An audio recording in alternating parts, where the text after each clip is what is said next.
ನೀವು ಡಾಕ್ಟರ್ ಆಗಬಹುದು, ಇಂಜಿನಿಯರ್ ಕೂಡ ಆಗಬಹುದು, IAS ಕೂಡ ಆಗಬಹುದು. ಆದರೆ ತಪ್ಪಾದ ಹಣಕಾಸಿನ ನಿರ್ಧಾರಗಳು ಇವೆಲ್ಲವನ್ನ ಹಾಳು ಮಾಡಬಹುದು. ಹಾಗಾದ್ರೆ ಜೀವನದಲ್ಲಿ ಅತಿ ಮುಖ್ಯವಾದ ಸ್ಕಿಲ್ಗಳಲ್ಲಿ ಒಂದಾದ ಫೈನಾನ್ಷಿಯಲ್ ಲಿಟ್ರಸಿ ಬಗ್ಗೆ ಇವತ್ತು ನಾವು ಮಾತಾಡೋಣ. ನಮಸ್ಕಾರ, ಸುಮನ್ ಟಿವಿ ಕನ್ನಡ ಎಜುಕೇಶನ್ಗೆ ಸ್ವಾಗತ. ನಾನು ಶ್ವೇತಾ. ಸುಮನ್ ಟಿವಿ ಕನ್ನಡದಲ್ಲಿ ಜಾಹೀರಾತು ನೀಡಲು ಸಂಪರ್ಕಿಸಿ 9686376663. ಪ್ರತಿಯೊಬ್ಬ ವಿದ್ಯಾರ್ಥಿ, ಪೋಷಕ ಮತ್ತು ಶಿಕ್ಷಕರು ತಿಳಿಯಲೇಬೇಕಾದಂತಹ ಒಂದು ವಿಷಯ ಅಂತ ಹೇಳಿದ್ರೆ ಅದು ಫೈನಾನ್ಷಿಯಲ್ ಲಿಟ್ರಸಿ. ಇವತ್ತು ಭಾರತದಲ್ಲಿ ಲಕ್ಷಾಂತರ ಜನರು ಉತ್ತಮ ಸಂಬಳವನ್ನ ಪಡಿತಾ ಇದ್ದಾರೆ. ಆದ್ರೆ ಎಮರ್ಜೆನ್ಸಿ ಟೈಮ್ನಲ್ಲಿ ಒಂದು 50,000 ರೂಪಾಯಿ ಕೂಡ ಹೊಂದಿಸೋದಕ್ಕೆ ತುಂಬಾ ಕಷ್ಟ ಪಡ್ತಾ ಇದ್ದಾರೆ. ಅದಕ್ಕೆ ಕಾರಣ ಅಂದ್ರೆ ಹಣದ ಬಗ್ಗೆ ಶಿಕ್ಷಣದ ಕೊರತೆ ಅಂತ ಹೇಳ್ಬೋದು. ನಿಮಗ್ ಗೊತ್ತಾ, ಜಗತ್ತಿನ ಅನೇಕ ದೇಶಗಳು ಈಗ ಶಾಲಾ ಹಂತದಲ್ಲೇನೆ ಫೈನಾನ್ಷಿಯಲ್ ಎಜುಕೇಶನ್ ಅನ್ನ ಕಲಿಸ್ತಾ ಇದೆ.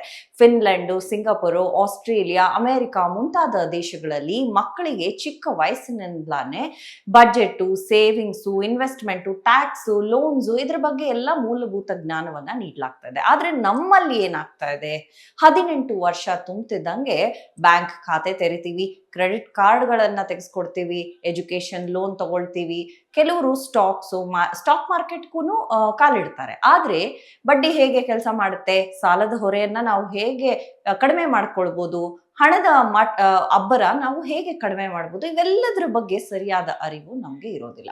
ಫೈನಾನ್ಷಿಯಲ್ ಲಿಟ್ರಸಿ ಇಲ್ಲದೆ ಇದ್ರೆ ಏನಾಗುತ್ತೆ ಅಂತ ಗೊತ್ತಾ? ಮೊದಲನೇದಾಗಿ ಸಾಲದ ಬಲೆ.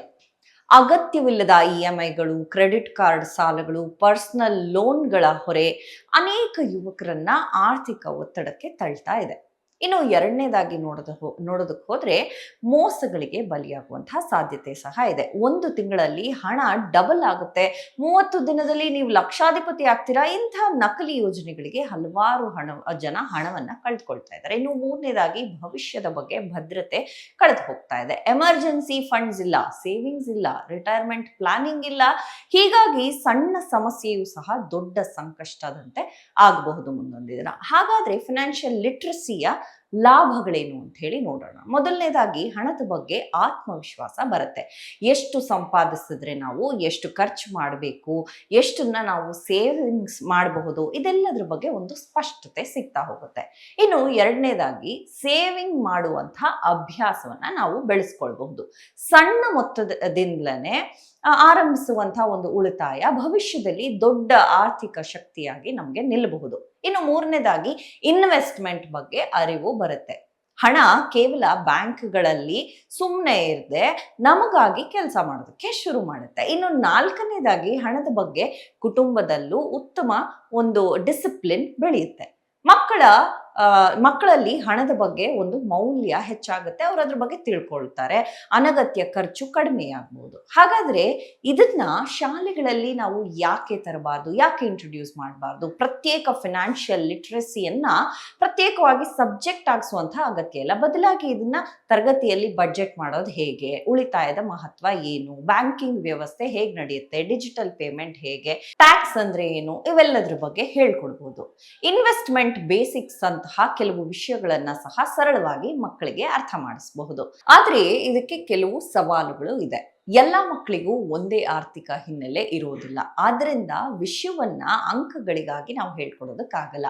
ಜೀವನದ ಒಂದು ಕೌಶಲ್ಯವಾಗಿ ನಾವು ಕಲಿಸ್ಬೇಕಾಗತ್ತೆ.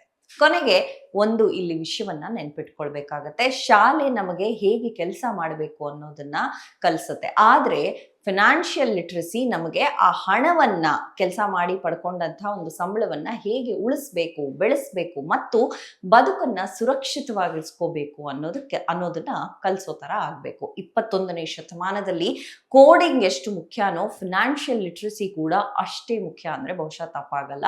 ಯಾಕಂದ್ರೆ ಹಣ ಸಂಪಾದಿಸೋದಕ್ಕಿಂತಲೂ ಆ ಹಣವನ್ನ ಅರ್ಥ ಮಾಡಿಕೊಳ್ಳುವುದು ಒಂದು ದೊಡ್ಡ ಕಲೆ ಅಂತಲೇ ಹೇಳ್ಬೋದು. ಇಂಥದ್ದೇ ಹಲವಾರು ಶಿಕ್ಷಣ, ಕೆರಿಯರ್ ಕುರಿತಾದ ವಿಷಯಗಳಿಗೆ ನಮ್ಮ ಚಾನೆಲ್ ಅನ್ನ ಫಾಲೋ ಮಾಡಿ.